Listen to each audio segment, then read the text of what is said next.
Thanks for choosing us. We are your home of independent, fearless, and credible journalism.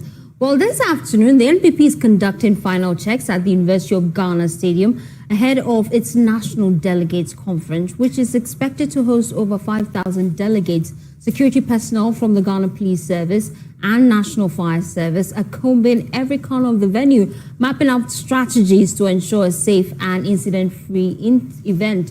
And my colleague Michael actually has been on the ground all morning, and he joins me in the studio just to give us a hint of what we should expect tomorrow. Michael, you'll be back there tomorrow, but then let's look at preparations so far.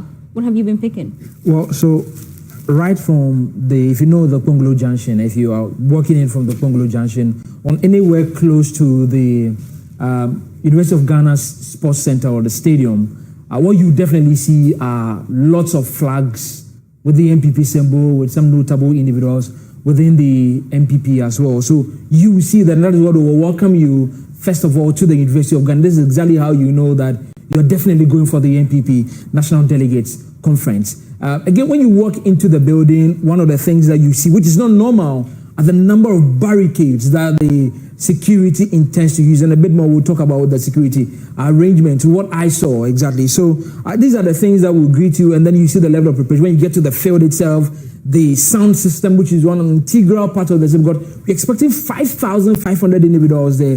Definitely a lot of people that you can use a normal megaphone or your macho voice to speak to. So the sounds were being set up. Some of the tests, I had music before I just left, that were testing some of the sound system. Again, media accreditation was one of the biggest issues. As of this afternoon, the time I was leaving there, that has been largely sorted, except for last minute people who were so registering. So in terms of preparation, though, on the grounds, it almost looks as though they have crossed their T's and dotted their I's. And if somebody wanted it, the conference can happen even today, but I'm sure that they only wait for tomorrow. And I'm quite interested in security. What did you see when you went on the grounds? Is that area safe enough, really? So, just as you read, the Ghana Fire Service is on the grounds with the Ghana Police Service, also some individuals from the MTTD that are all mapping the area. I first saw them at the entrance to the sports stadium, in the company of the national organizer of the party, Nana Boachi and Nana Boachi. They were sort of jojoring, considering where to put this. And around them, you definitely see, even at the entrance, the number of security barricades they intend to use to ensure that people follow the regulations and make sure that there's no spillover into any other thing. Right away from that, they came to the studio at the stadium, and they were also inspecting some of the places. Where should people pass? What should people have access to? What should be the difference between these groups of people and that group of people? In fact, what we know is that the entire place that has a shaded area at the stadium will house the top dignitaries or the creme de la creme of the NPP. And so you're expecting these individuals to be seated there. So of course there'll be a special security arrangement for those who right from the basement or to the top.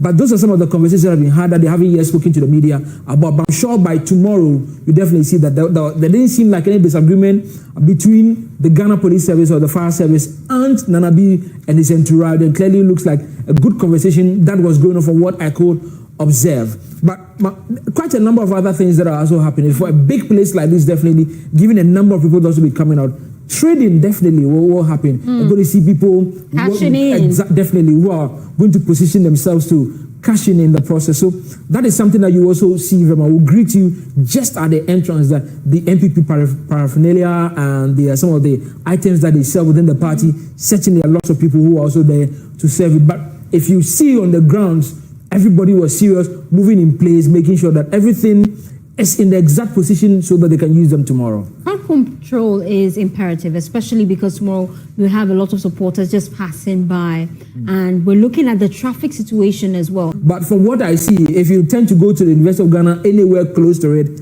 right from 1 p.m. when I was leaving there until tomorrow in the evening, if you don't have a business at the stadium, please don't pass there. Rather use possibly East Legon or use the Achimota area and just go behind Atomic. Other than that, they are going to be stuck in hours of traffic, and we all know why. It's NPP's Delegates Conference, and everybody in the NPP will want to be there. Definitely it's going to be a hectic place. But I don't expect it to be a chaotic traffic. I expect it for people peacefully waiting in traffic, because again, around that place you have about 3 police stations. There's the East Legon Police Station that has a bit of jurisdiction around that area. There's the Legon Police Station and campus security as well. Don't forget also that the Greater Accra Regional Police also has a big interest in this. So I'm sure that there will be heavy deployment into that area to make sure that security-wise, everything in place and nothing spills over. And how about the parking of the vehicles? Do they have like located parking lots just for the delegates? If you talk about parking space at the University of Ghana, one of the places that you have huge parking space around the stadium, especially. You know, the stadium was just used for the All African Games, so the new parking lot right in front of it, coming right to the N4, it's a new parking lot that has been opened, very huge as well. That can take thousands of cars, I believe. There's also the University of Ghana Sports Center, the one with the swimming pool. They also have a lot of parking space around that place. And then the new taxi rank that was created with the new security post. So these are three major parking lots. If you don't want to be in the thick of things, there are quite a number of. There's a banking area that also has a parking lot. And then there's the University of Ghana new hostels. We sort of call that place diaspora hostels. From Liman all the way to Alexander Hall. They have quite a number of parking spaces there as well that you can make use of. If you want to be very far, you can go as far. Legon and park there and come and walk to the stadium and kind of do whatever you want to do, then you can leave. So parking space, there's quite a lot, but I don't know how exactly again they are going to manage those places. Whether it will take only the likes of Haruna and then say possibly Baumia and Kennedy Japan and the likes that will get access, or Brian that will possibly get access to the stadium's parking lot. I don't know their exact work around that, but what we know is that there's enough parking space possibly for all 5,500 if they decide to come with a vehicle. Thank you so much, Michael Ashali. He's been on the ground all morning and he'll be on the grounds tomorrow. Trust us, we'll be bringing you full coverage of the AMPP's National Delegates Conference here on the JoyNews channel. We have most of our colleagues on the ground from in the morning all the way till in the evening. We'll bring you live coverage of that Delegates Conference because we are indeed your election headquarters. And then we are just giving you updates, if you just tune in really, about preparations on the ground. The party is getting ready to host over 5,000 delegates tomorrow, and we're probing that further to see the preparations ahead of that. I have with me in the studio Haruna Mohammed. He is the Deputy General Secretary of the NPP. First of all, let's get clarity. We saw different statements, writs, if you may, that seem to suggest that there's an injunction on the NPP's delegate conference. Is that the case? Thank you very much. I would like to say good afternoon to your cherished viewers and yourself. Thank you. Your question itself depicted that there is confusion out there with respect to a so-called injunction that we have not cited. In the democracy, injunctions are served. And I'm just hearing it from the media. I don't know whether we have such thing that is existing. And I think that until that is done within its proper perspective, we cannot say there is. There is also history to guide the issues of injunctions. When we decided to put an injunction on Ablekuma North constituency illegally rerun elections, the court did not sit on it until a time that it discharged it and did not stop the Electoral Commission from proceeding to organize themselves to go for that illegal election. I will continue to describe it so because I am fortified with the laws of elections to be able to allow me to describe that. So I am not aware of any injunction. I'm just hearing it from you. Okay, because we also saw a statement from a gentleman called Shamsuddin Idrisu, also just responding to the writs that we saw in circulation that he did not indeed author that. So it's good to know that the party hasn't been served. So it means that the delegate conference will come on tomorrow. But the delegate conference is coming on tomorrow. Interesting. Let's go into preparations so far. We're expecting over 5,000 people. We've been on the ground. We see that a lot of work is ongoing. But you're here, so tell us, what's happening? Yes, the delegates conference is set to happen tomorrow. It's going to be a very big event. We are going to discharge of a constitutional duty in the party's constitution.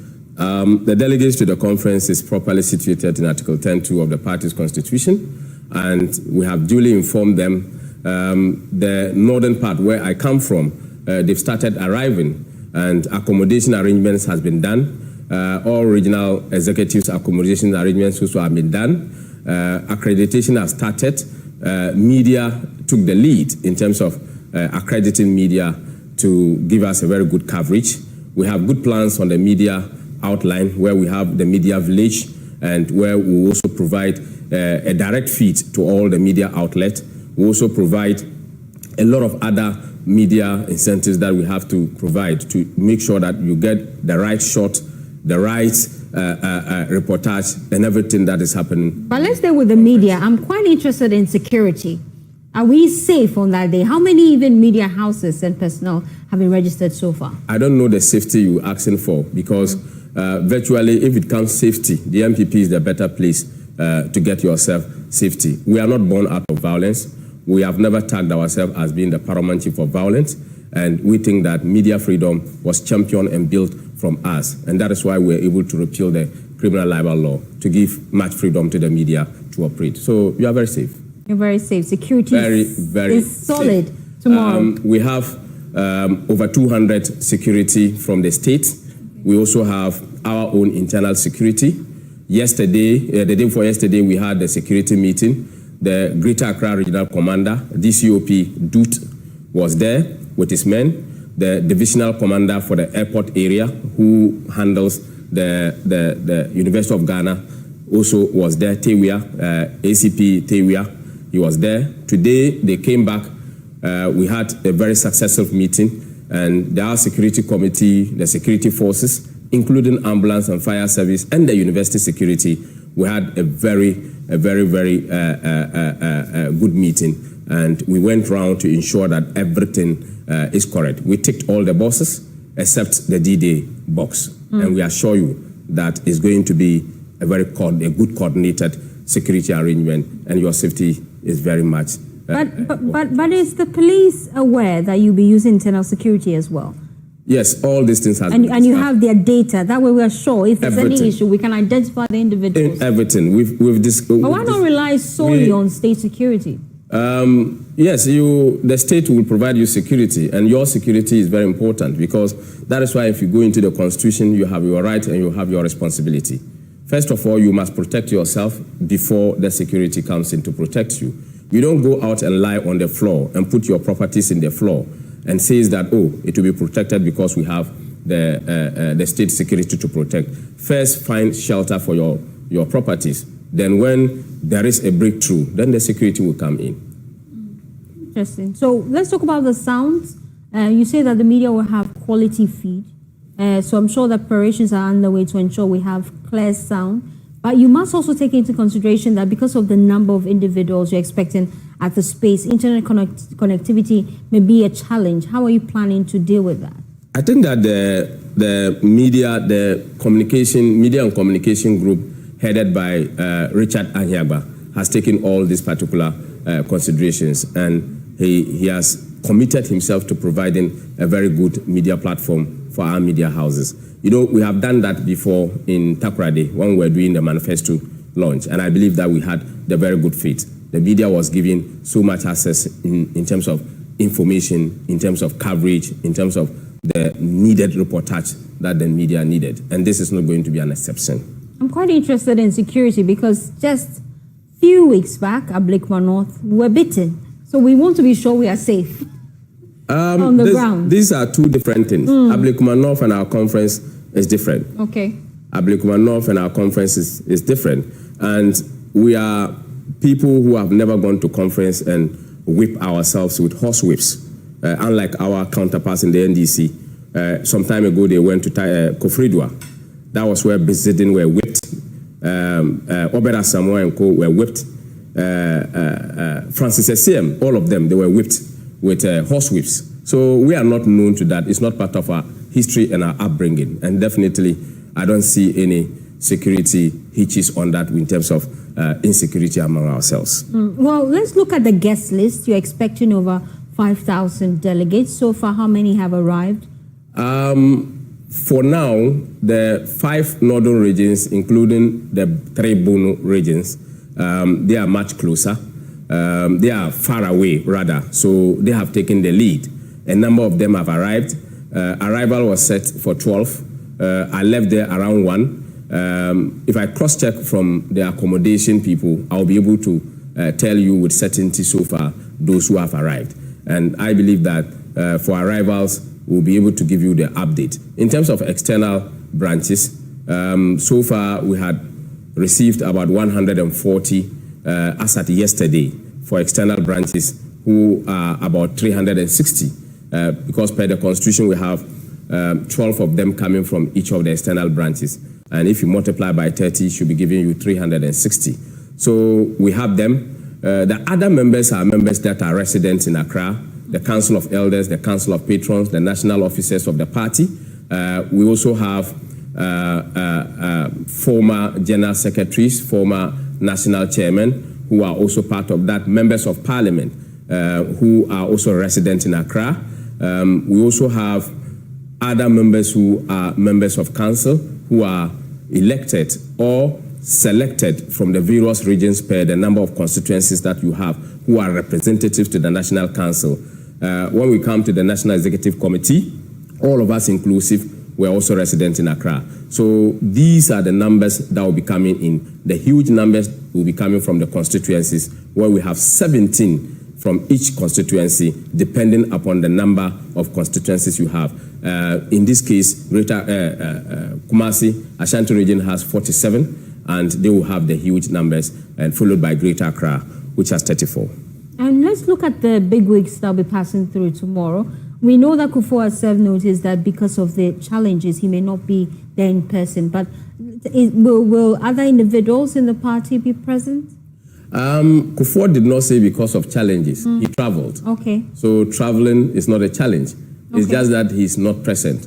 And he will be delivering a message to us. The message is very key because the last time he spoke, President Kufuor spoke wisdom, he spoke age, he spoke experience, he spoke future. And I believe that President Kufuor will still exert the same authority as he has used to do for the New Patriotic Party. Again, former President Akufo-Addo will also speak. We have the Council of Elder Chairman, who is part of the National Executive and the National Council, who will also be there. Hagman Osu-Ajiman, members of the Council of Elders will also be there. The former Chief of Staffs, we have 2 of them.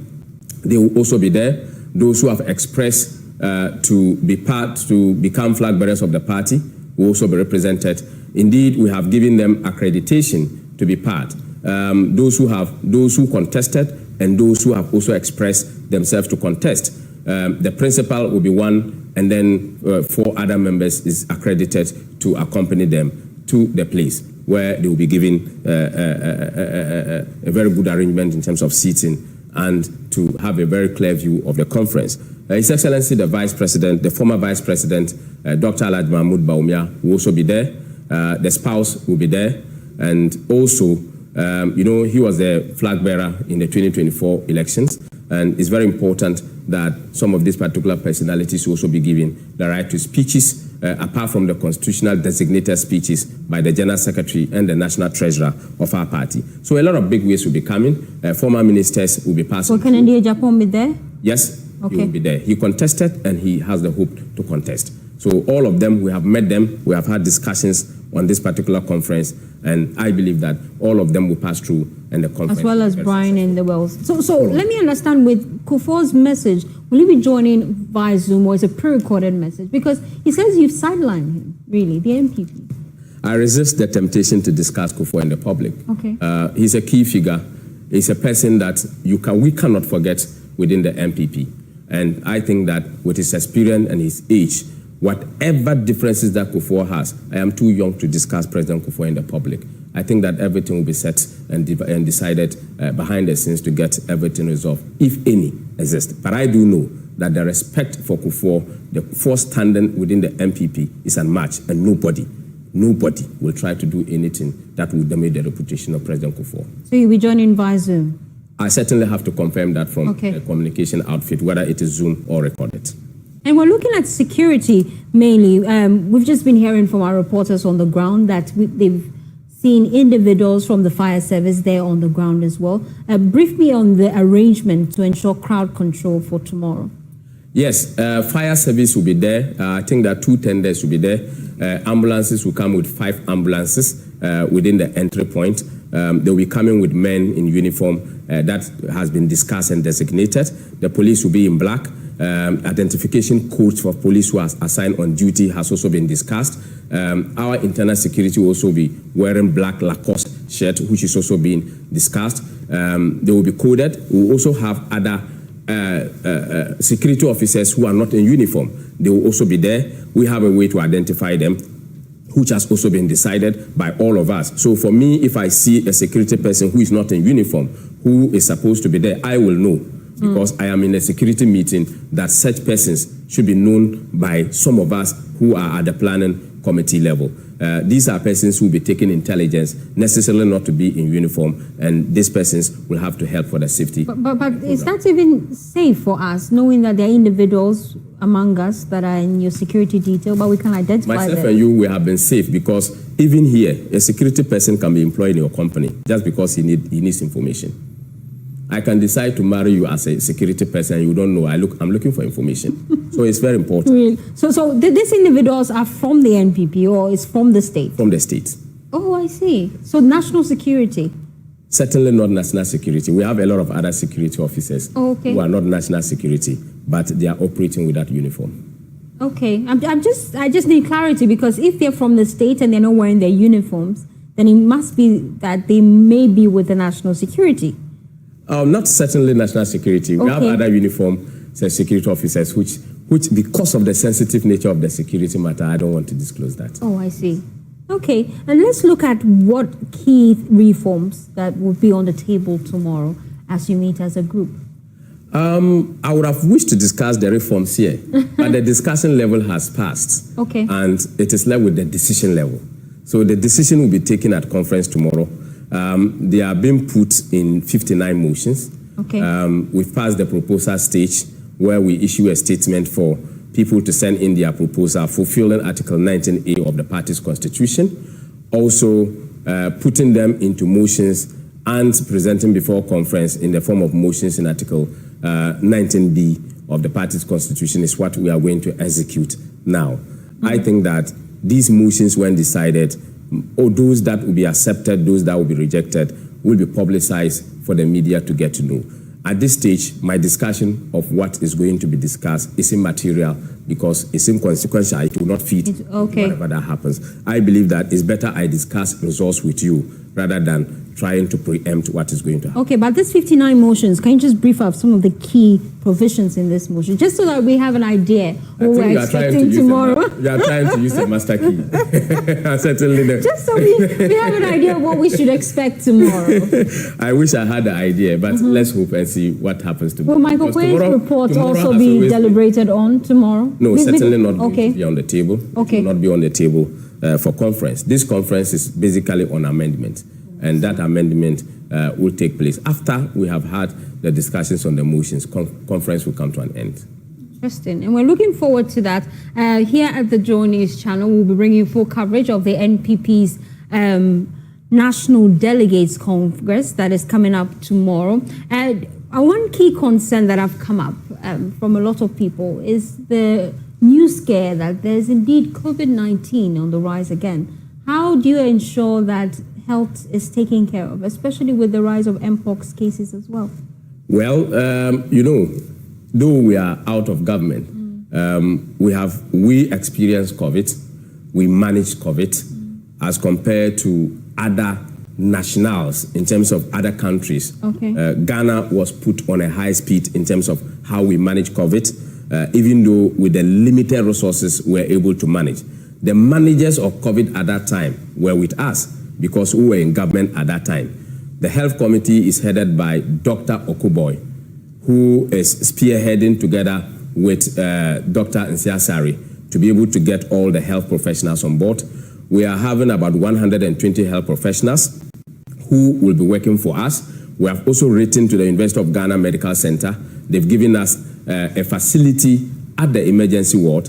10 medical professionals have been put there for in case of emergencies of outflow or overflow from the conference. We have also opened an account for the party in terms of when there's an overflow and we send somebody there. Okay. The University of Ghana Medical Center will be working through because we have had an account that they can spend from. So these are measures that we have put through. Then we have also put in 5 medical centers.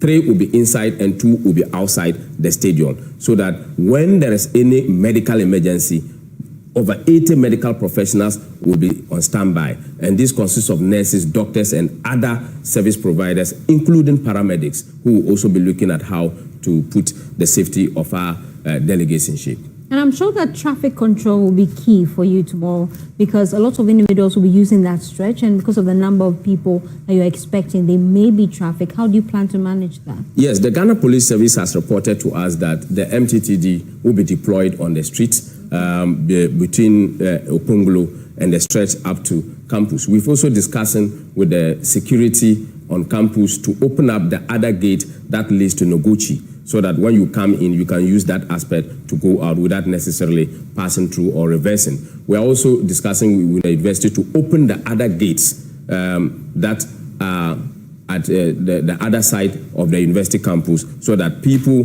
would necessarily use those particular areas and get access to the university campuses for us to be able to have a smooth conference. There will be stampede, because people definitely will be rushing and those things. So the crowd will be there because people believe that the MPP was voted out of power wrongly. And so you are assuring us that you will be able to control the crowd.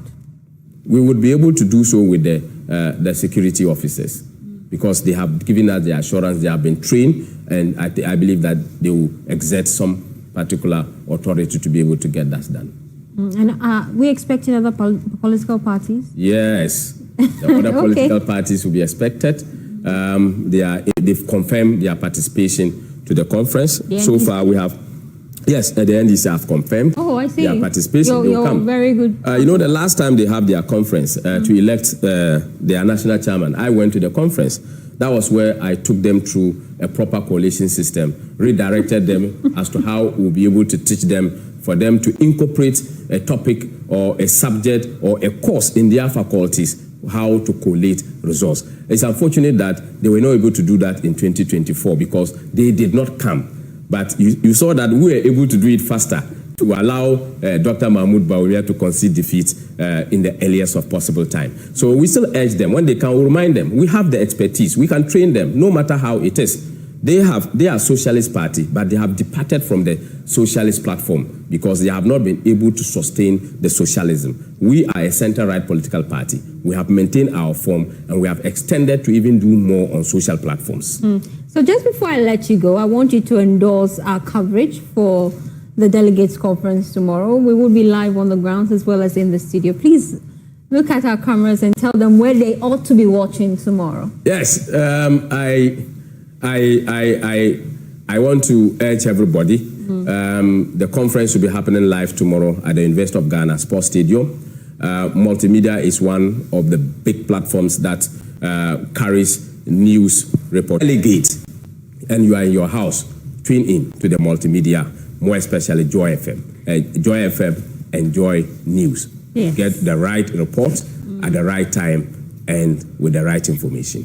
So thank you so much for your time here on The Pulse. So need I say more? Please tune in to the JoyNews channel. Tomorrow we're bringing you full coverage of the NPP's Delegates Conference. It starts in the morning till in the evening. We have a team on standby for you, both on the grounds, on radio, online, and as well in the studio. So keep you updated as to what exactly would be happening tomorrow. Thank you so much, and I appreciate your time here on The Pulse. Thank you, Fosti. Well, away from that, Parliament has suspended consideration of the Ghana Scholarship Bill in Parliament. Now, this bill proposed by the committee in Parliament is to mount pressure for the committee to ensure that they fix the sector crisis. And they also wanted to open the doors for broader consultation before possible passage. That is one of the key reasons why they suspended the bill. Well, the bill proposes an independent body to oversee transparency and equitable distribution of government scholarship. But critics say It is riddled with loopholes and lacks adequate input. We'll hear shortly from the Chairman of Parliament's Education Committee, Peter Anochukwu. But first, here's what you need to know about that bill. It's coming up on your screens right now. Some of the key proposals in that bill, and that bill, as we know, has been suspended. Parliament yesterday made that decision to allow for broader consultation. And one of the key proposals in that bill is one to establish a legal framework for awarding government scholarships, centralized and streamlined scholarship administration. And also they're planning to eliminate the political interference and ensure transparency in the scholarship award system. And that's one of the key things they are proposing. Now, what are the key problems that this bill is hoping to fix? One, no law previously governed the scholarship operations. And so that was one of the biggest challenges that they had to face. Another thing is that there was fragmented system with multiple uncoordinated awarding bodies. And they are seeking to eliminate that with the introduction of this bill, which, by the way, just as we've told you, has been suspended to allow for broader consultation. Also, weak reporting, accountability, and monitoring mechanisms, and risks of political patronage and favoritism. Also, one of the key changes that this bill seeks to implement would be the replacement of Ghana's Scholarship Secretariat with a new authority. So this bill will give the Secretariat the powers that it needs to run as an authority, now having its own budget and how to operate. Now, there would be an introduction of clear legal criteria for the awarding of the scholarship. And this is one of the critics that the scheme has, suffered over the years. The fact that every individual that applies for this scheme are sometimes sidelined because they felt that the political bigwigs in the system would often take advantage of the scholarship scheme, leaving those who are actually needy and in need of the scholarship struggling for that. Now, another key thing that this thing seeks to do is to ban scholarship for government officials and political exposed persons. So we have been engaging some of the key individuals behind this bill, and they tell us that this is one of the key concerns that have been raised over time, where members of parliament are given scholarships. And so they're hoping to deal with that with the introduction of this bill, end political patronage and corruption in awards, and align scholarship with national development needs. They also plan to streamline all schemes into a coordinated system and prioritize vulnerable groups based on merit, equity, and inclusion. Now, this is the biggest question that this bill seeks to answer, because really, how can you identify the needy? In time past, we've heard of cases where members of parliament and individuals who are politically exposed getting access to some of the scholarships. So how can you identify the needy, really? That's one of the key things that the scholarship bill is seeking to cure, to identify the needy in society. And then also, the criteria has been stated in this proposed bill: the academic performance, leadership qualities, special skills and talents, financial needs, extracurricular activities, career goals, and donor priorities.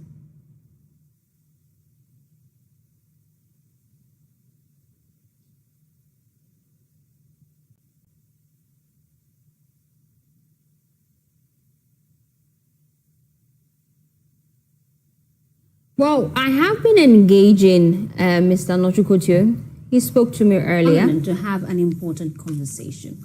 The Scholarship Secretariat, we all know, was created to help brilliant but needy students, individuals who crave knowledge but lack the financial backing to achieve same. And that's the primary purpose of the Scholarship Secretariat. But over the years, allegations of corruption, government's inability to actually fund the Scholarship Secretariat, and some key concerns about the individuals who are actually supposed to benefit from the Secretariat's job being sidelined, which are the individuals who people term as needy.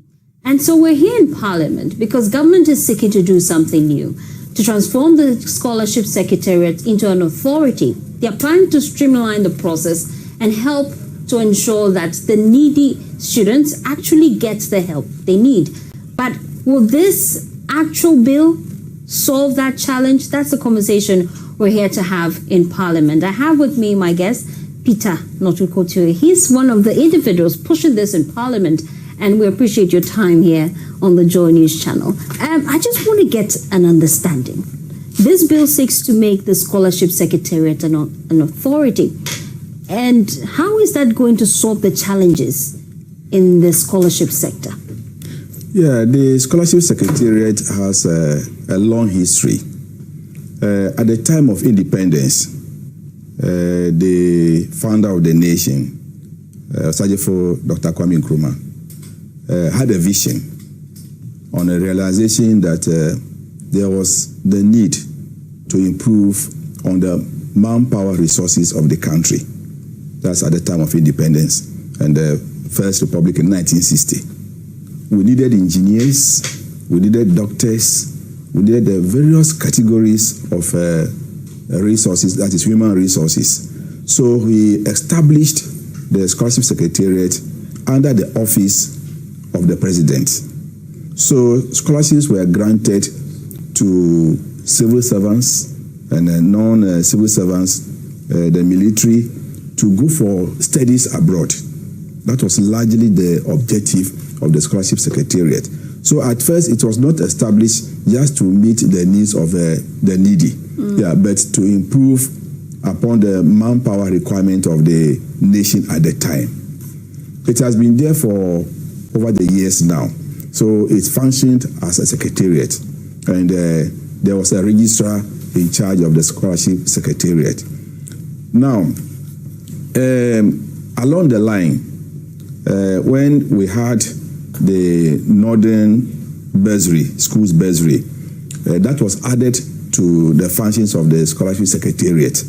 You know, there was some scholarship for Northern schools. Yeah, so funding was going through the Scholarship Secretariat to senior high schools or secondary schools in the northern regions in those days. That was what was happening. Then again, it was extended to others who were needy but brilliant. So the Scholarship Secretariat liaised with various senior high schools or secondary schools in those days. So they identified students who were very, very intelligent but needed support. So it was going side by side. So we had both the foreign and the local scholarship. That is the history of the Scholarship Secretariat. Now, what has happened over the years is that there are allegations of corruption, which to a very large extent is true. And then the manner in which the scholarships were awarded and the rampant nature that it was being awarded, I think gave us concern. And President Mahama during the campaign promised Ghanaians that if he won the election, he will establish an authority that will be responsible for scholarships in the country. To not be left just at the office of the president for people to manipulate. Maybe there is an authority, we have a board that must look at the needs of the country, the manpower needs of the country, and then award scholarships where necessary, either for local or foreign scholarships or studies. And how frequent will this be, especially when we're looking at the number of individuals that may be applying for this scholarship? And the board will not be sitting every day, would they? It's not going to be an everyday sitting affair. What the authority is meant to do is to regularize, administer scholarships. There is time for applications. Maybe you want to award scholarship for 2025-26 academic year. Applications will be coming. So it will be the duty of the secretariat, that is the registrar or the director general, who will now be the new head of the Scholarship Authority to compile all these things and then make recommendations to the board. And the board will review and then recommend for award. So if you go through the bill, you will discover that there is a structure that must be followed. And once you follow the structure, I think, and you merit it, you will get it. But one condition is that courses that are available in the country will not merit the award. Assuming you're going to do political science, second degree or masters, whilst we have opportunities in the country, why should you give you money to go and study political science masters whilst there are opportunities here for you in the country? But what is the current application structure and how does it differ from what is already in existence?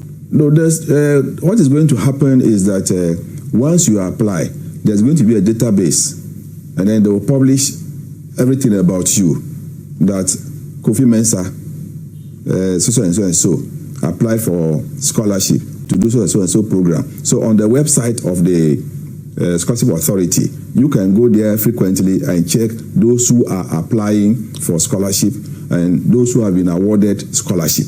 We want it to be very transparent, because the regime that we had a few months or years ago, you realize that the scholarship was just awarded anyhow. Short-term courses, long-term courses. So we have students who are abroad now who are threatened to discontinue their program. Some have even retained because government was unable to pay their stipends and fees. And they were starving, so they had to come back to Ghana. That's why we want to pass the bill as quickly as possible so that the authority will take charge, carry out investigations. Did they merit the scholarship?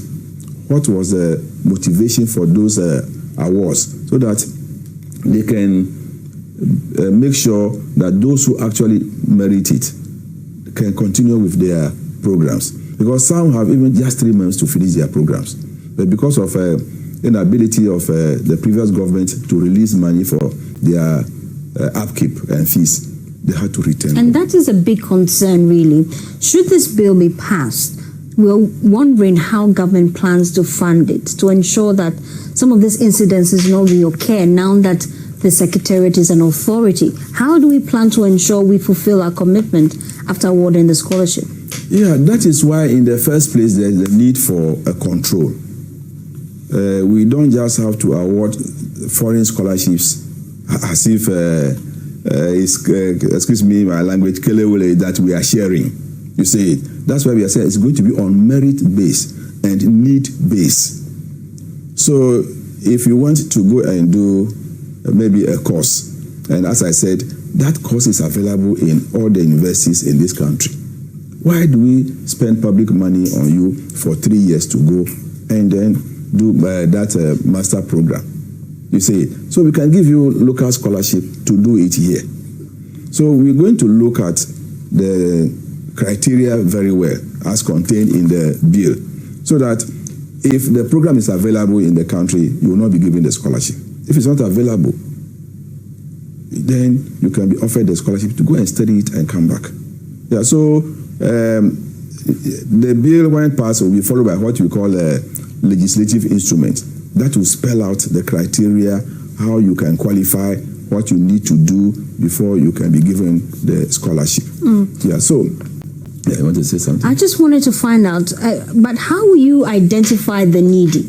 Because that's been one of the greater criticism of the previous administration, where individuals who were members of parliament, well-to-do in the eyes of society, were given some of the scholarships. Yes. So how will you identify the needy? So what is going to happen is that you apply, your details are there. It will be published. So if Kofi Mensah applies, his father is John Mensah, who is a politically exposed person, who will know. You see, all your details will be published. And that is what some people are kicking against now in the bill. That is my information. Okay. Yeah. And who are the people? The minority? Well, no, not the minority. Okay. Yeah, not the minority. I've got information that people are kicking against it because there has been a cartel which we want to break in this scholarship business. who educate as a business. So we want to break that cartel by passing this bill. I can also see that some of the requirements have changed when it comes to the performance of the individuals that have been given the scholarship based on the bill. If you don't perform well, you're most likely to lose your scholarship. Is that the case? Yes. What we're going to do, the bill and the ally that will follow, is that the authority will be tracking your performance at wherever you are studying, if it is, be it UK, USA, Hungary, or whatever. It will keep track on you, how you are performing. And if you're not doing well, and the university there recommends that you should be withdrawn, your scholarship will be withdrawn. So it is not going to be a business as usual. We want to sanitize the system as part of the reset agenda.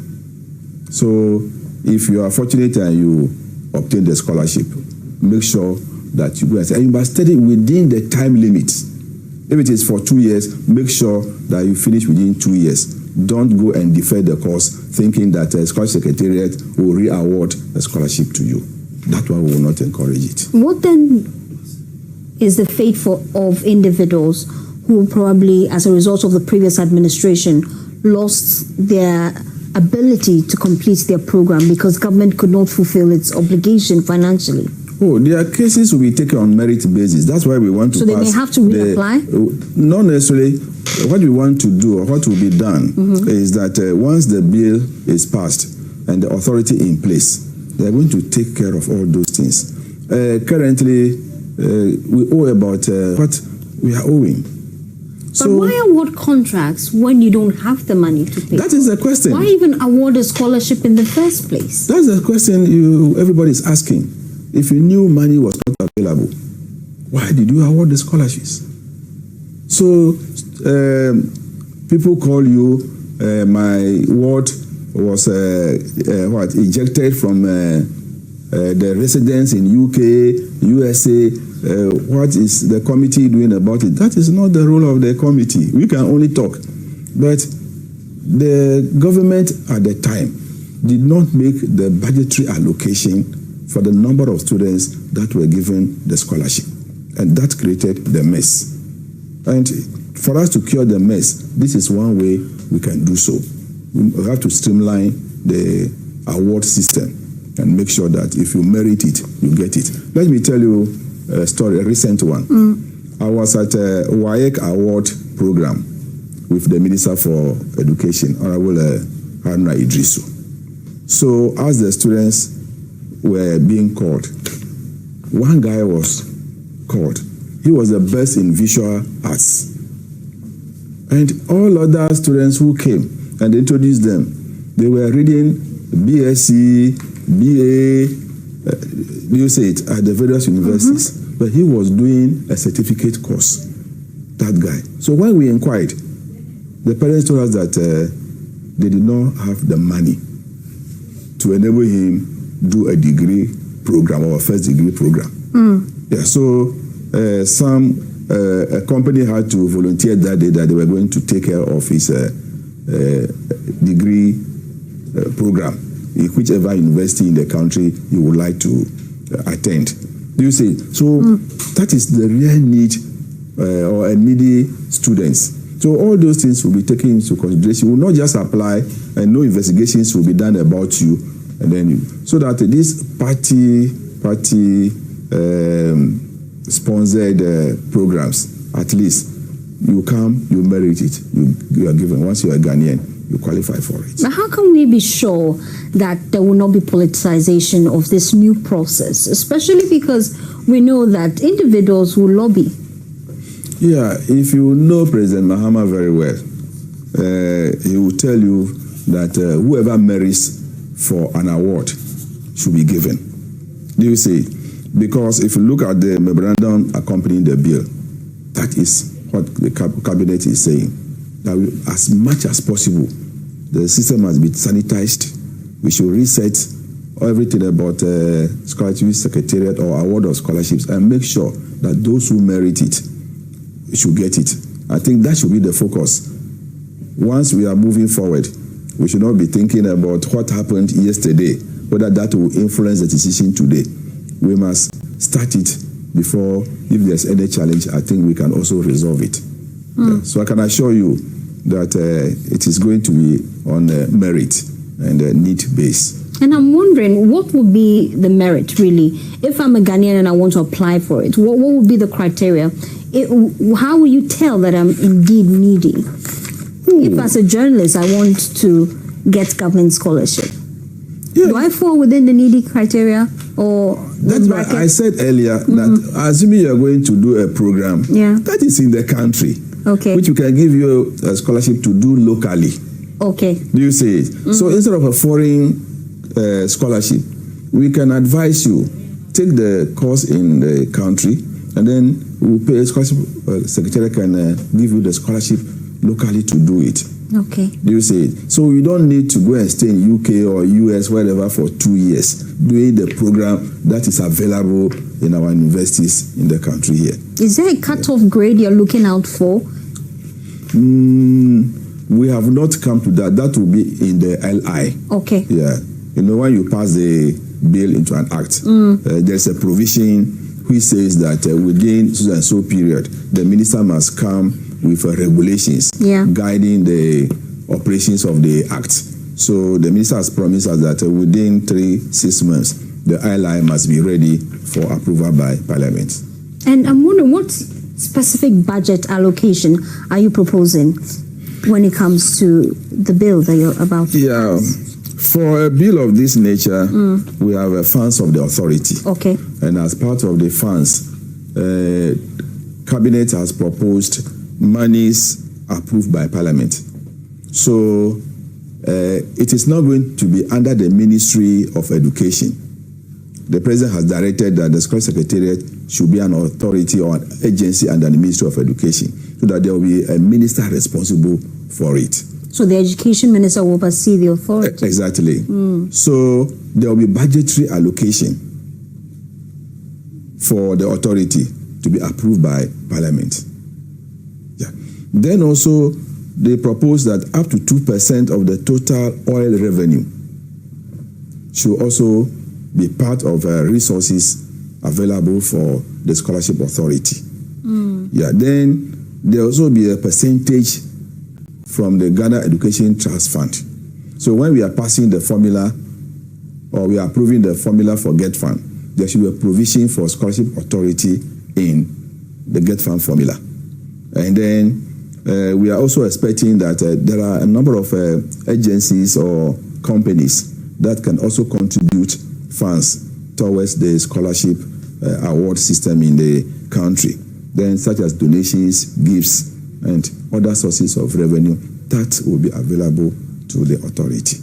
So largely, monies are approved by Parliament, up to 2% of oil revenue, then also some percentage from the GET Fund formula.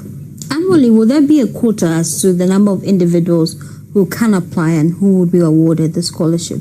The authority will determine that, but that will not form part of the bill as we are passing it now.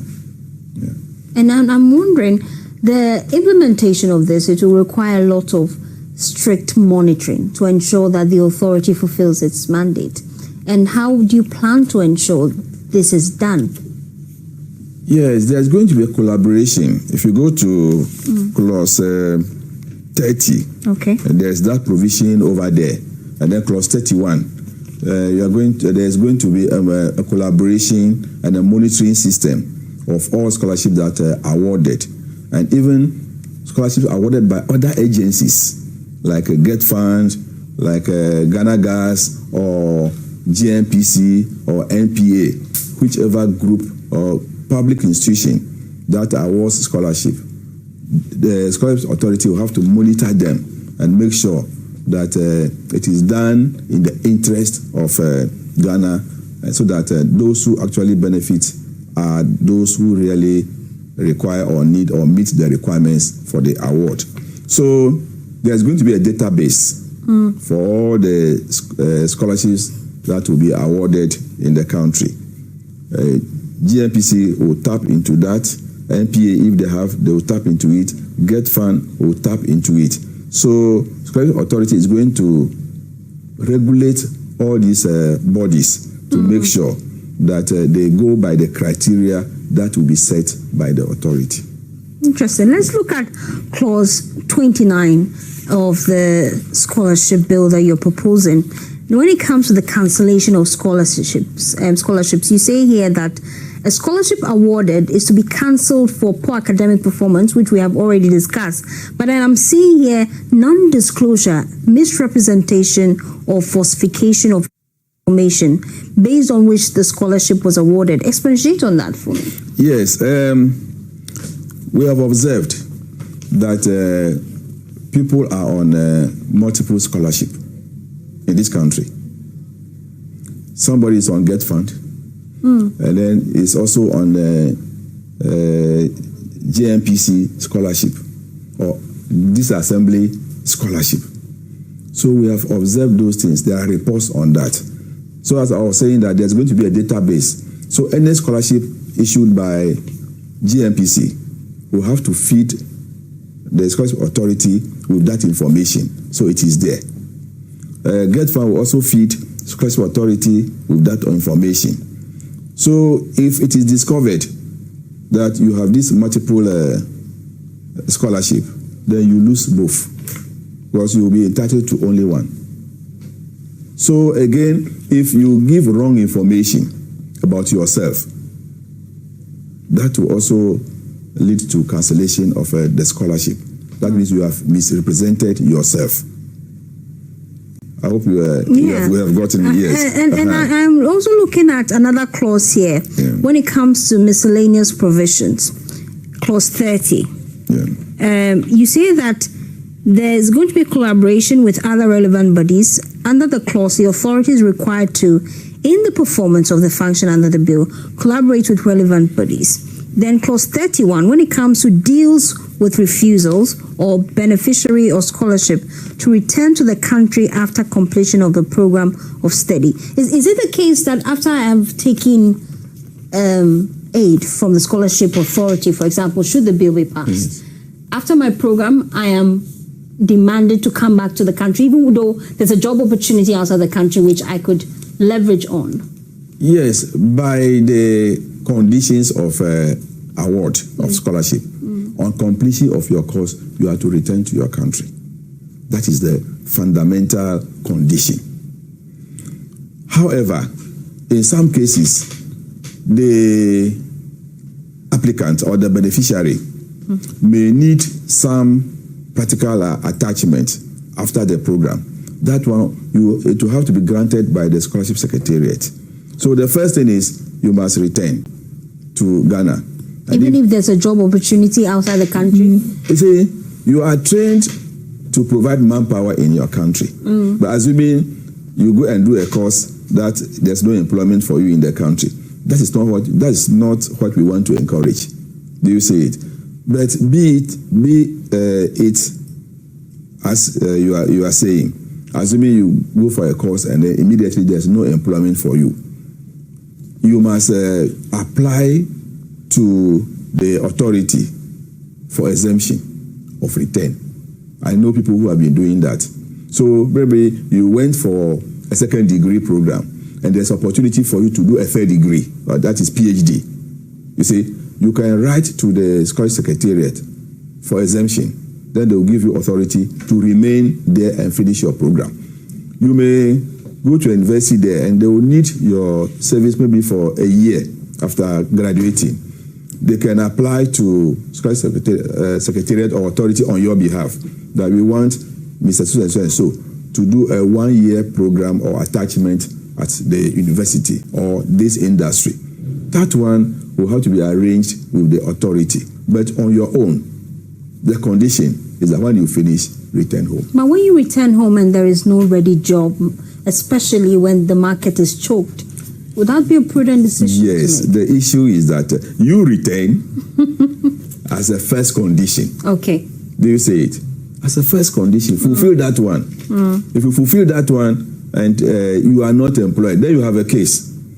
But where you decide to take the law into your own hands that I won't come back, that one, you have violated or you have breached the conditions of agreement as far as the act or the bill is concerned, and you must be brought back home. I'm seeing here that when it comes to monies for the authority under clause 21 and 22, when it comes to administrative expenses of the authority, you are proposing here that the standards provision on accounts and audits and annual report and other reports are dealt with under the clause. And what this would mean is that we would then be seeing the audited accounts of the authority. Will it be made public though?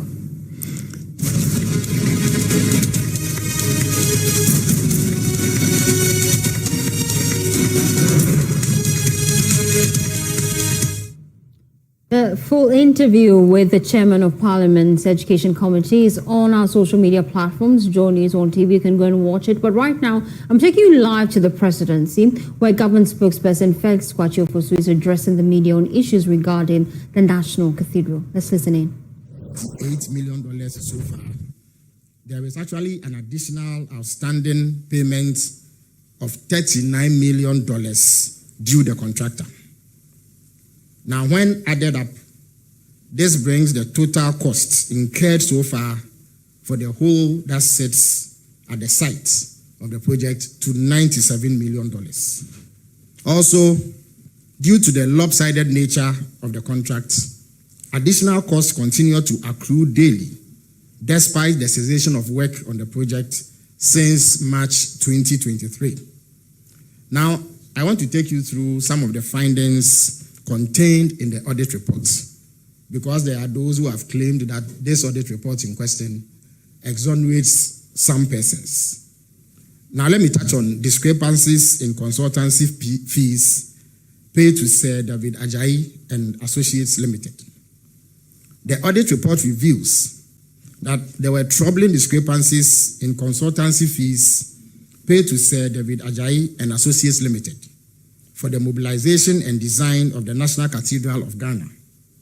Now, while the Office of the President confirms a total payment of 113,040,564 cedis only, the firm, that is Sir David Ajayi and Associates Limited, reports having received 117,972,656 Ghana cedis, which gives a variance of 4.9 million Ghana cedis, which as of now remains unexplained.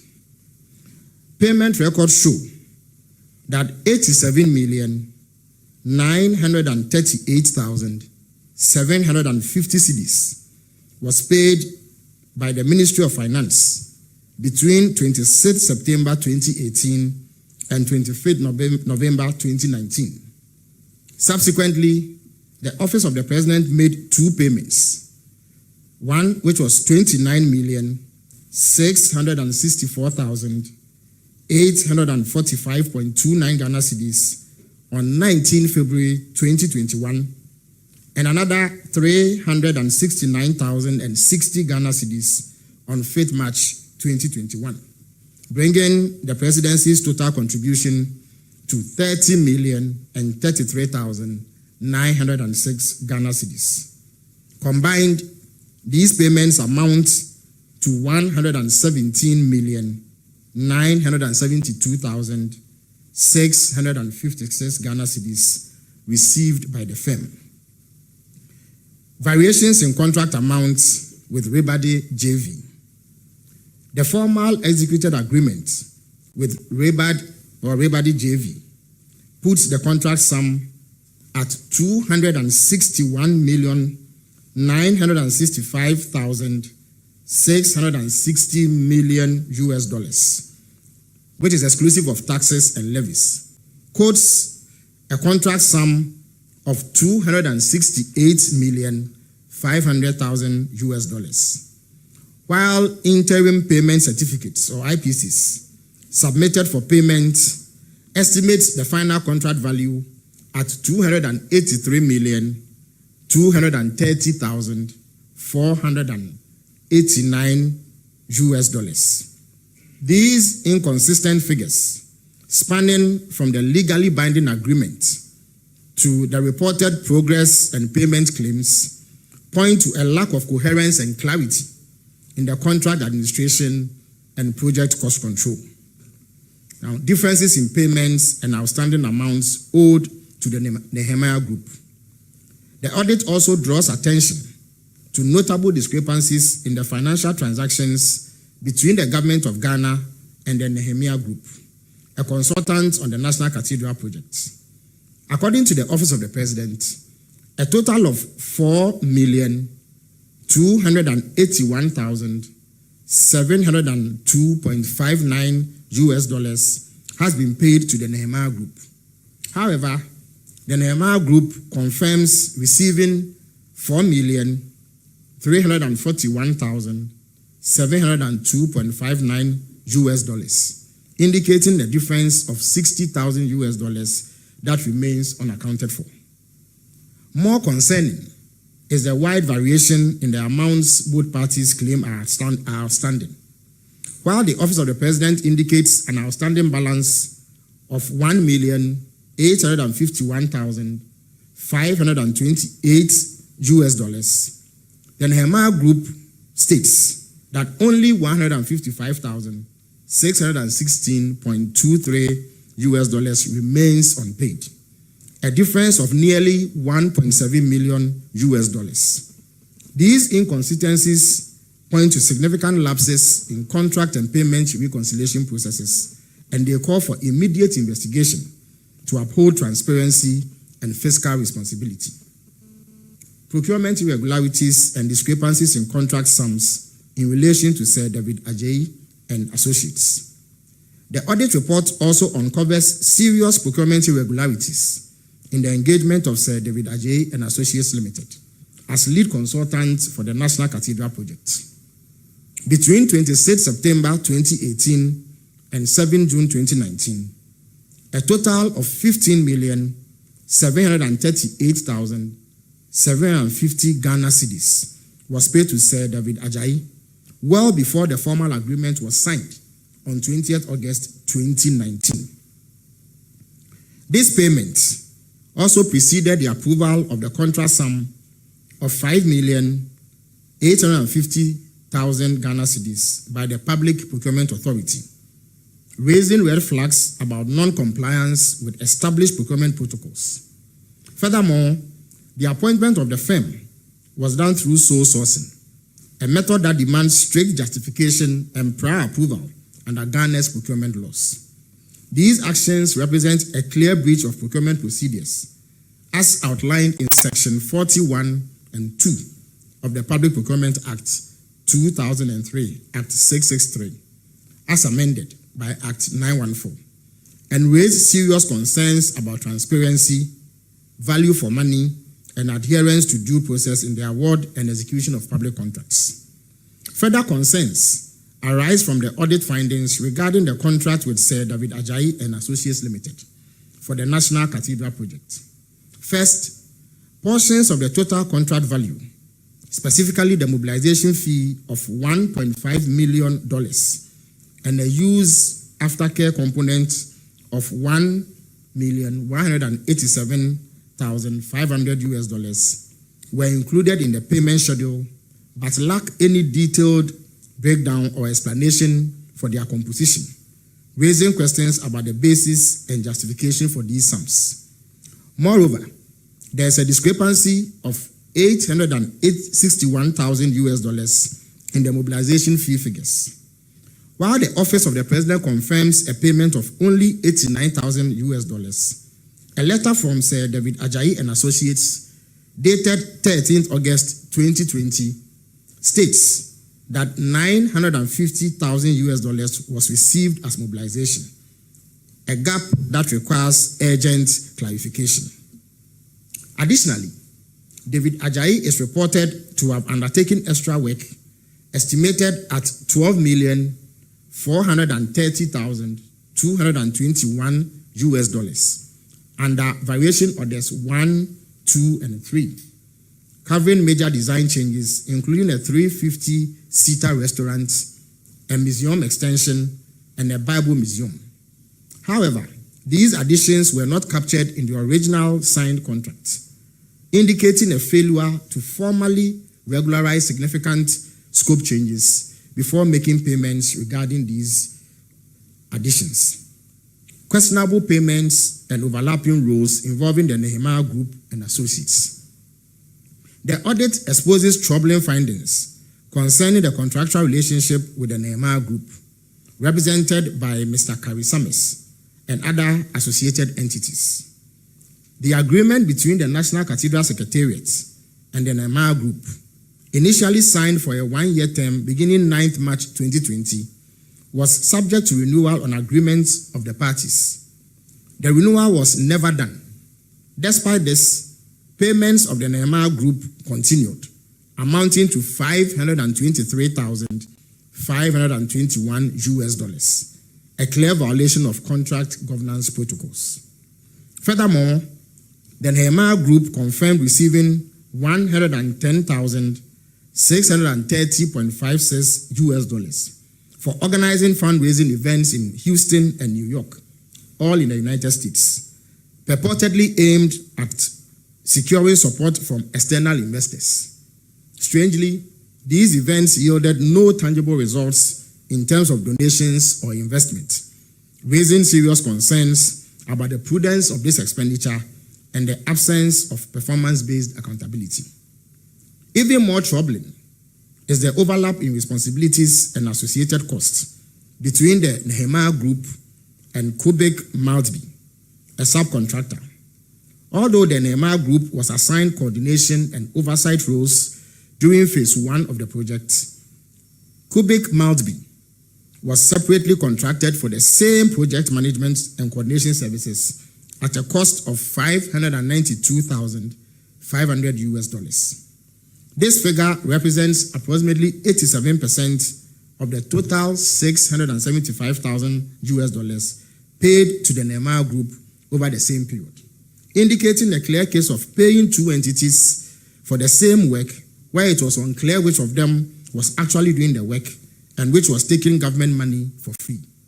This apparent lack of clarity and delineation of responsibilities reflects poorly on project oversight and resource management. Additionally, reimbursable expenses amounting to $24,498.17 were paid to the Nehemiah Group for items completely unrelated to construction oversight. These include costs that fall outside the intended scope of their engagement, further compounding concerns over inefficiency, a lack of accountability, and the effective use of public resources on this project. Unsubstantiated loan transaction with JNS Talent Center Limited. The audit report also highlights a deeply concerning financial transaction involving JNS Talent Center Limited, a company owned by Reverend Kwesi Boateng, a member of the National Cathedral Board of Trustees. A letter dated 26 August 2021 from the Executive Director of the National Cathedral Secretariat requested a loan of 2.6 million Ghana cedis from JNS Talent Center. However, no loan agreement was cited to establish the terms, conditions, interest rates, or repayment obligations of the facility. Despite this glaring omission, the amount was subsequently repaid to JNS Talent Center Limited using project funds. The absence of a formal agreement raises serious red flags regarding transparency, due diligence, and potential conflict of interest. Let me turn attention to irregularities in donation records, documentation, and internal controls. The audit report was also, the audit report has also revealed worrying administrative and financial irregularities surrounding donations, documentation, and internal governance at the National Cathedral Secretariat. Notably, a total of 38,294,693 Ghana cedis in mobile money transactions remain unreconciled due to failed or unsuccessful transfers. These transactions could not be validated with any external party, casting significant doubts on the reliability of reported donations, of reported donation figures and the integrity of the donation management system. Furthermore, inconsistencies were identified in the 2021 records of donations received through the short code and Momo Pay ID platforms. The trial balance showed a variance of 42,791 Ghana cedis for short code receipts and 72,944 Ghana cedis for Momo Pay ID receipts when compared to the corresponding donation schedules. Notably, no such records were made available for 2022 and 2023, raising questions about the continuity of record keeping and transparency. In addition, lapses in internal controls were identified. The oath of secrecy documents required of procurement committee members was neither signed nor dated, containing only the names of members, a clear deviation from standard corporate governance practices. Equally troubling is the failure of management to produce supporting documents for several transactions, including board secretary expenses, office costs, and accommodation for a symposium hosted by the Biblical Museum of Africa. Out of a total of 949,847 Ghana cedis, an amount of 292,681 Ghana cedis remains unsupported. Unsupported expenditures and weak financial oversight in financial year 2022. The audit report for the 2022 financial year uncovers a troubling pattern of poor accounting practices, unsupported expenditures, and lapses in financial oversight at the National Cathedral Secretariat. A key example involves accommodation payments from Mr. Kari Sames, who was lodged at the Movenpick Hotel from 16th to 28th February 2022 at a cost of 18,500 Ghana cedis. However, only 4,976 Ghana cedis was recorded in the books, with no documentation accounting for the remaining 13,524 Ghana cedis, which was reportedly a refund issued by the hotel but not traceable in the financial records. Additionally, a trip to the United States by Dr. Paul Opoku Mensah and Reverend Kusi Boateng cost a total of 28,433.60 Ghana cedis, drawn from the Fidelity USD account on 12 October 2022. Strangely, despite this prepayment, a separate approval of $20,504.95 for the same trip was later granted by the Chief of Staff on 18th October 2022, raising concerns about duplicated approvals and a lack of coordination in financial planning. Further issues include payments totaling $17,000 made under accountable interest without supporting documentation, covering hotel accommodation, which was $15,000, internal transportation of $1,000, and incidentals of another $1,000 for two unnamed officials. The absence of receipts or accountability for these funds suggests weak internal controls. Moreover, a memo from the head of operations authorized 20,000 Ghana cedis for payments to bloggers and media houses. However, there was no evidence of approval from the Director of Finance and Administration. While 14,700 Ghana cedis was disbursed, no documentation exists to confirm whether the remaining 5,300 Ghana cedis was refunded. Lastly, the Secretariat paid 117,180 Ghana cedis, equivalent to $18,000 at a rate of 6.51 Ghana cedis at the time, to the board secretary in January 2022 to rent accommodation. Yet again, there was a lack of supporting documentation to substantiate the purpose, duration, or approval basis for these payments. Non-compliance with the law in the composition of the procurement committee. The audit report revealed that the National Cathedral of Ghana project violated Section 20 and the first schedule, that is Category B, of the Public Procurement Act 2023, Act 663, as amended by Act 914, in the establishment of its procurement committee. The committee, as constituted, failed to meet the legally mandated composition, including the absence of the key statutory members required by law, In addition, the roles of chairperson and secretary were improperly designated, contrary to the clear provisions of the Act.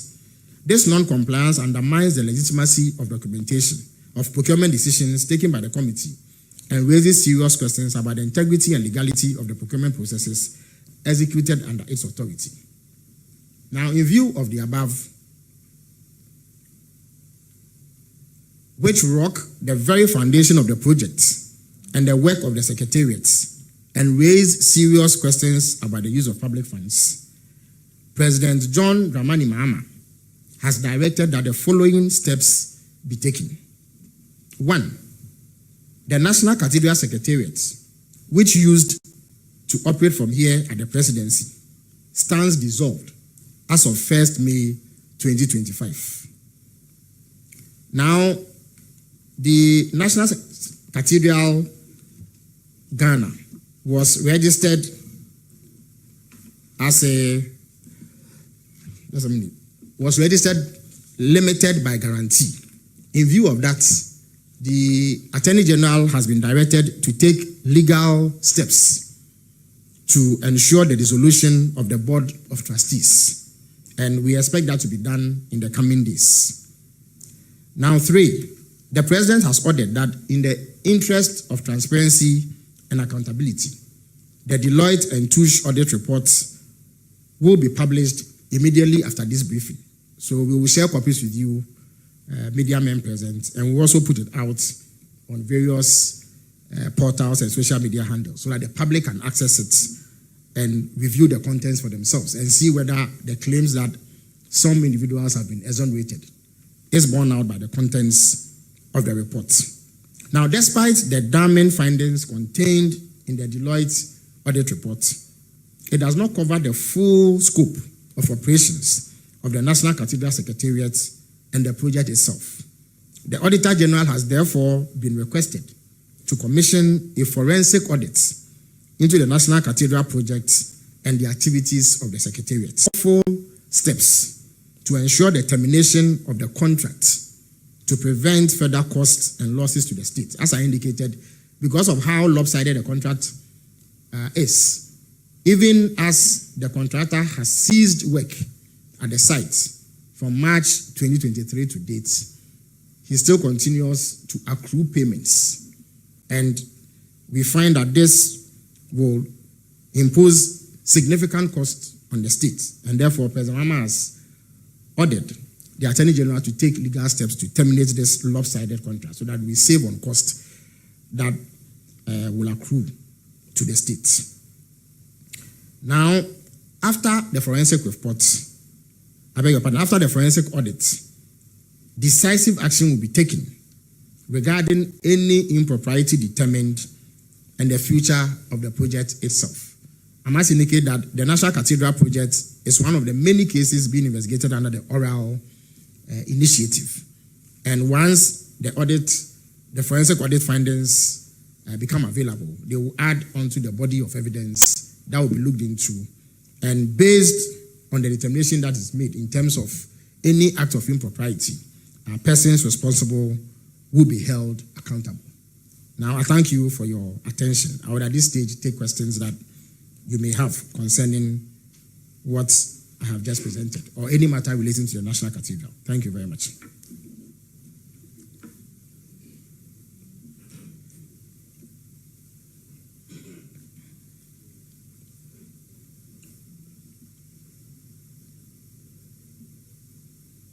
Yeah, please step forward and ask your question. Yeah. With all these evidences available and still asking for a forensic audit, do we have any timelines that the Attorney General should be completing his work? Thank you. Well, there's an Auditor General that will lead the forensic audits. They will do it in an expeditious manner, even though no specific timeline has been imposed on them. But they have expertise and the capacity to carry this out within reasonable time. Once that is completed, further action will be taken against any individuals who are found to have been culpable in the misuse of public funds. Okay.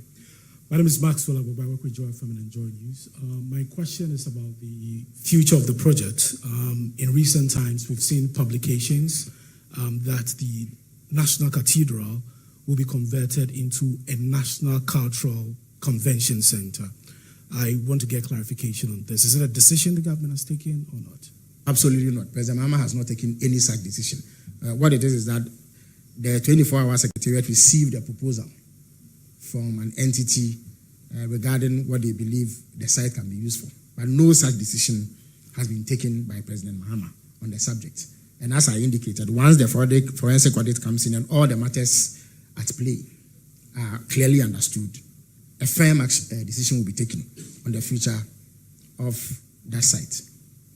Okay. My name is Julius. I write for the Ghanaian Times. Honorable, was the audit able to tell how much the churches have contributed?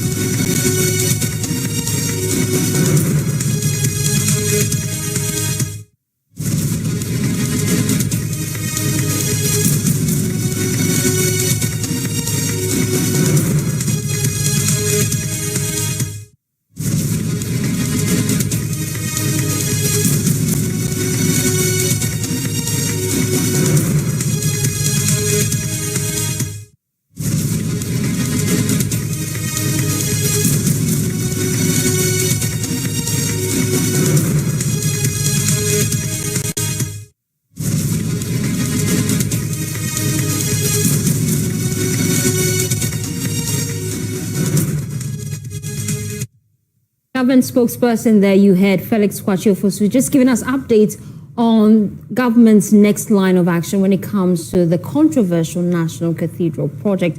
If you just tune in, it's important to note that government is telling us that the President, John Dramani Mahama, has directed the Attorney General to, with immediate effect, take steps to terminate the National Cathedral project. And this is because of discrepancies when it comes to the financial records. It is shocking to note that between the year 2022 and 2023, no financial record was actually made for that project, despite wide publicity for donations into the project. And so we'll be getting into that. Thankfully, I have with me Vitus Azim, an anti-corruption campaigner, joining us here on the pulse. I appreciate your time. I also have Edem Senanu. We appreciate your time here on the pulse. I want to start with your brief reaction. Shocking to see that all the transactions made between the year 2022 and 2023, there are no official records. Your reaction, I'll start with you, Edem. Very distressing. I'm one of those who felt that if this was something that was well thought through and focused just on the Christian community, faced in respect of the funding available, not a big dream and then you have to now try and raise the funds, but realistic projections. It was something worth doing. But over and over again, it seemed to have suffered from a lack of adequate management and project management competency. But this is distressing and disappointing. Disappointing, you say. But then we're hearing from Felix tell us that with immediate effect, in fact, from the 1st of May, the National Cathedral Secretariat will be officially dissolved because they're commencing a forensic audit when it comes to the financial records of the cathedral. Did you see this coming in any way?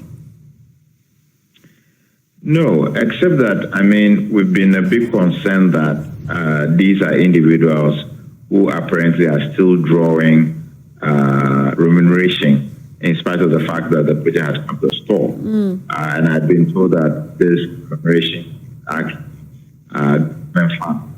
And so there's every reason to choose to suspend and see what one does going forward, especially because we're not seeing traction. If it were private funds, that would be a different story altogether.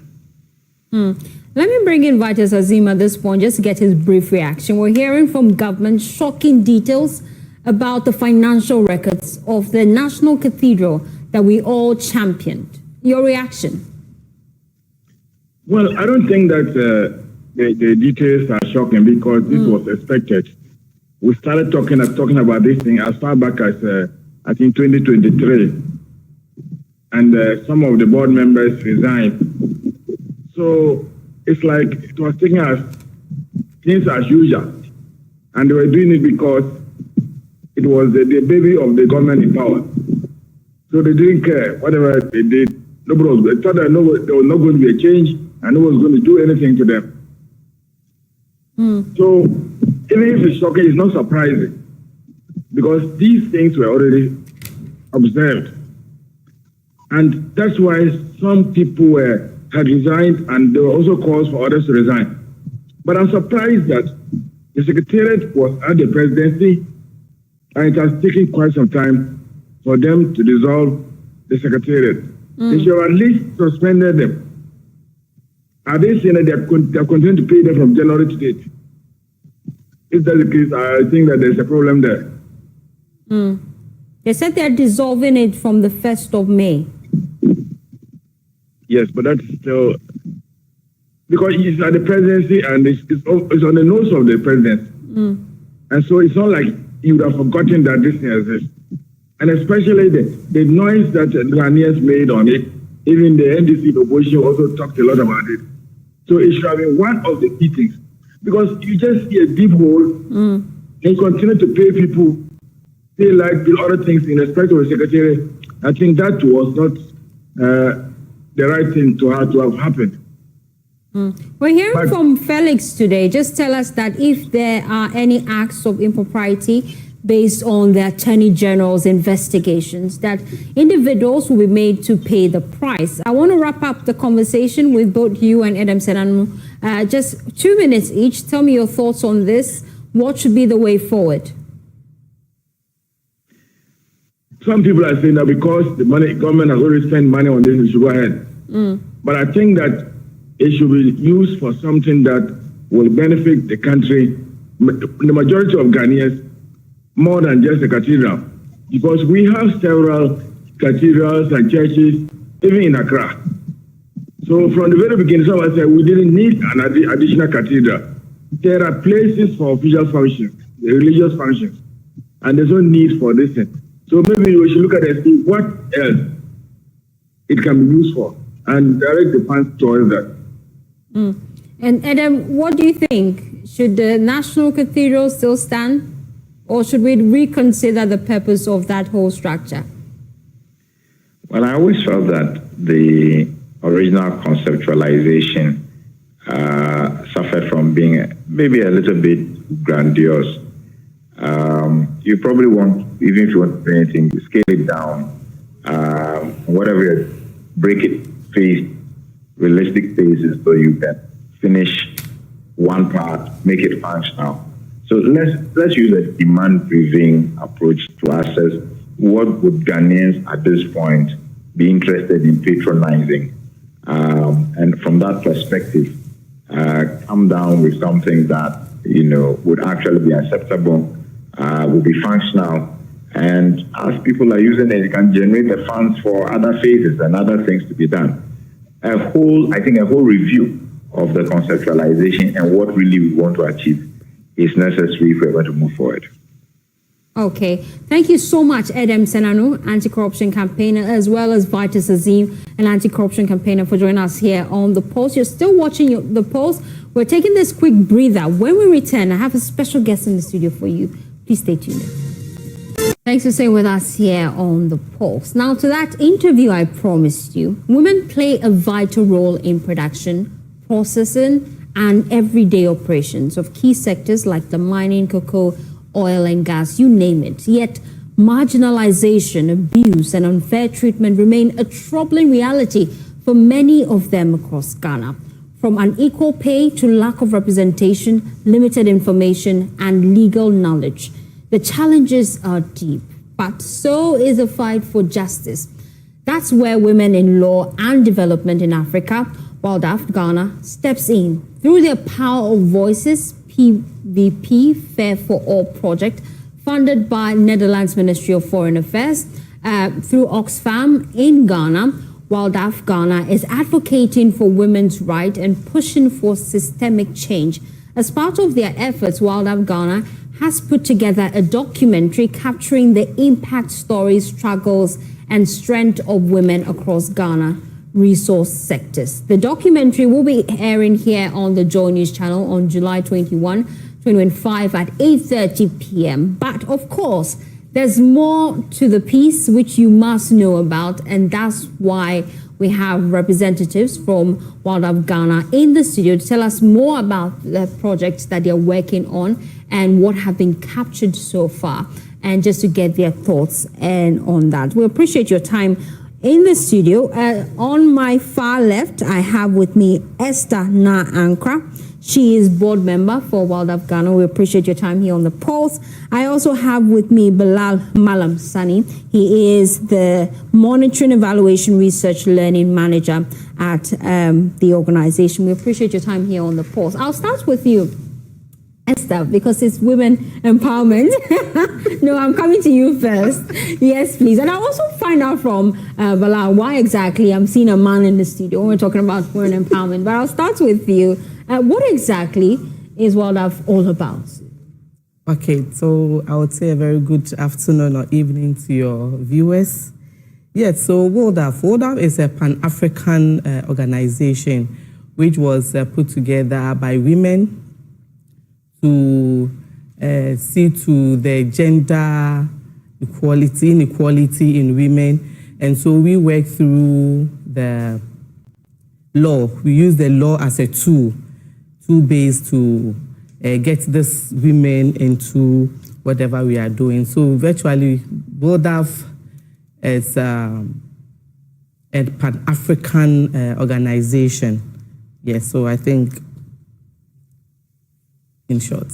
Okay, and she's keeping it short, but let me come to you, Bilal. And I want you to just explain to me this project you've embarked on, Fair for All project.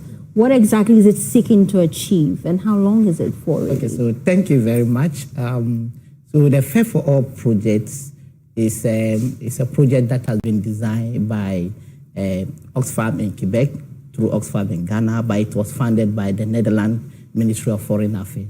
So the aim of the project basically is to look at the gender inequality. When you look at the cocoa, the mining, and then the gold value chains that we have, they contribute a lot, especially when it comes to Ghana's GDP. And we have some women playing some vital roles there. But fast forward, you realize that the representation of women in this value chain are usually undermined, and sometimes they even pay them, they underpay them. So the project seeks to, bridge the gap, the gender inequality gaps that span from the underpayment, the exploitation. Some of them even go through harassment within the value chain. And then we realize that these value chains are male-dominated areas. So when you go, you will see over 90% of the employees there are males, and then fewer are females. But because we have the limit number of females, so they are usually exposed to some exploitation and unfair treatment within this sector. So the Fair for All project comes in to bridge the gap, to make sure that what is due for the woman, she takes what is due for her. So that is equal pay for equal gender. And this is a 5-year project, which I'm told you are climaxing this year. Yes. And what are you looking forward to achieving by the end of this project? Yes, so by the end of this project, we are looking at the extractive companies or the companies that works within this extractive sector usually accept or understand the gender dynamics, the reason why women should also be given that space, or women should also be given what is due for them. As you said, we've started the project for almost 5 years. 4 years, we are at the end part of it. So we engage key stakeholders like the traditional authorities, the religious. We also engage state institutions and some private companies to bring into speed or to bring into their perspective what is due for the women. And then we also look at it from the affirmative action bill that was recently passed to make sure that, yes, at the state institutions, government adhere to the commitment or the quotas that have been set within the affirmative action bill. And then to the private institutions, within the affirmative action bill, there's some kind of government incentives, tax incentives to pushing these private institutions. And we want to also make sure that these private institutions that adopt the affirmative action bill are also cushioned by the states to make sure that we have more women in the extractive sector. And I'll come to you, Esther. I can see that when it comes to some of the key projects you're embarking on, is also to offer free legal aid to individuals who may be in trouble, specifically women. Tell me some of the key cases you've handled so far and the results. Okay, so with the cocoa and then the sector we are working in, there are a lot of harassment because it's a male-dominated area. You see men harassing them and all sorts of. So we have the legal. We've also one thing I want to talk about is we formed the legal literacy volunteer with them. Okay. So that's the starting point. So among they themselves, you've trained them to be, we normally say pocket lawyers. So for a start, they know the laws. We've given them the fundamental laws as to when you are violated, where to go, what to do, who to talk to. We give you the police. So we give you all the state institutions, their numbers, and so as like in first aid. So we've given you the first aid for you, so in the community. So when the cases come and they are beyond them, that is why the state institutions are there. You call the police, you call whoever is in charge, because we have given you, that is why we are saying we are giving you the training. We've trained you as an LAV. We've given you the state institutions, their numbers, where to get them, everything.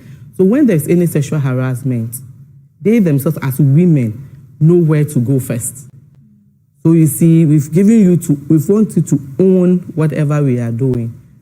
You understand? So that's the first step. So when it gets to the state institutions and we see that it's beyond them handling it, then they take it up. So the legal literacy, like the free aid, for instance, there's a lawyer. When the case is beyond you, before then you have to go to court, now look for a lawyer, want to pay and all those things. They are pro bono lawyers. So they are there. When the case goes there, now they sit you down, they go through the process. If you are supposed to prosecute, then they take it from there. But it's not before where you now be thinking of where to go, how to go about it. Get it? That's interesting. As we wrap up the conversation, what should we be looking forward to? Because we know that a documentary will be airing soon on the JoyNews channel that highlights some of the key achievements you've made as an organization. But what should we expect moving forward? Yeah, so in the documentary, as I said, we have some sectors that we are working within the project. Okay. We have the cocoa, we have the gold, and then we have the bauxite. So you will see that since the inception of the project, how women were fought within the space. And then we're also able to track up to the 4 years of implementation or impacting knowledge to them. And we could see the transformative change that is bringing within the sector. And then you also find out from the documentary how women were able to access land. Because when you go to the cocoa sector, access to land is one of the key challenges most women face. But through the intervention of the Fair for All project, we're able to sensitize the community. We're also able to educate the women, give them some legal knowledge on how to access land. And by accessing land means you're also getting economic freedom. Okay. So you will see in the documentary how women owns their cocoa farm, how they cultivate, how they even when it comes to the scaling up or bringing the cocoa beans, sell it out. So usually when they cultivate this cocoa, their male counterparts determine the price. Okay. But in the documentary, you will see how women can negotiate, the negotiation skills within the women's sector, how they can negotiate for their fair price within the And I'm looking forward to that documentary. It airs on the 21st of this month at 8:30 p.m. here on the JoyNews channel. Thank you so much, Bilal and Esther, for joining us here in the studio. And that's how we wrap up the pause. Boy, it's been a great week. I can't wait to see you next week as well. You should stick and stay with the JoyNews channel. On your screens is something I'm wanting you to look forward to tomorrow. Whilst we bring you full coverage of the NPP's National Delegates Congress, you should also look out for News File. Some key issues will be discussed, from Galamsey to the violence at Blake Manor, and also the increase in fuel prices. Yes, you should stick and stay with Samson Ladi tomorrow from 9 p.m. My name is Faustina Saf. It's a Friday. I'm excited. Can't wait to go home. See you. Bye.